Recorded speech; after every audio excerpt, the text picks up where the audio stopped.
Gopi sold a laptop at 12% gain.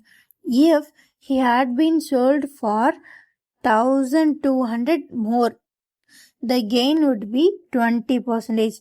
Find the cost price of a laptop. ஓகேவா? So cost price of a laptop வந்து 100, right? 100% இருக்கும். So அதுக்கடுத்து வரதெல்லாம் extra profit. So இப்போ ஒன்றுன்னா பார்க்கலாம். ஃபஸ்ட்டு இந்த கோபி இருக்கார்ல, கோபி வந்து எவ்வளோக்கு விற்றாரு? 12% கெயினுக்கு விற்றாரு. ஒருவேளை அவர் ஒரு 1800 அதிகமாக வச்சு விற்றுருந்தாருன்னா இது டோட்டலி எத்தனை பர்சன்டேஜ் ஆயிருந்திருக்குமா? 20% ஆயிருந்திருக்குமா?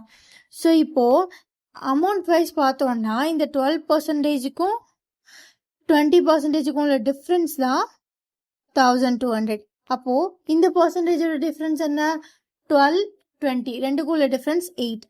ஸோ 8% தான் 1200னா 100 எவ்வளோ?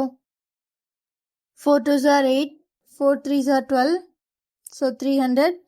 1 2 is 2, 1 2s are 2, remaining 1, 5 2s are 10, 0. ரெண்டையும் மல்டிப்ளை பண்ணால் 1050 into 2 0. ஸோ 15,000. ஆப்ஷன் ஏ தான் ஆன்சர். இந்த சம்மில் ஒன்றே ஒன்று தான் கிளியராக கேர்ஃபுல்லாக நோட் பண்ணும். இந்த 1200 rupees. ஸோ இங்கே என்ன சொல்லியிருக்காங்கன்னா ஆல்ரெடி 12% லாபத்துக்கு விற்றுட்டான். ஒருவேளை ஒரு 1200 எக்ஸ்ட்ரா வச்சு விற்றுருந்தானா அவனுக்கு 20% ஆயிருக்கும். அந்த 1500 இருக்கு இல்லையா, அது வந்து 12லேருந்து 20க்கான டிஃபரன்ஸ். ஸோ அந்த டிஃபரன்ஸ் தான் 8%. அது எத்தனை இது வந்துடும். சரி, ஏன்ப்பா நான் இங்கே 100 போட்டேன்?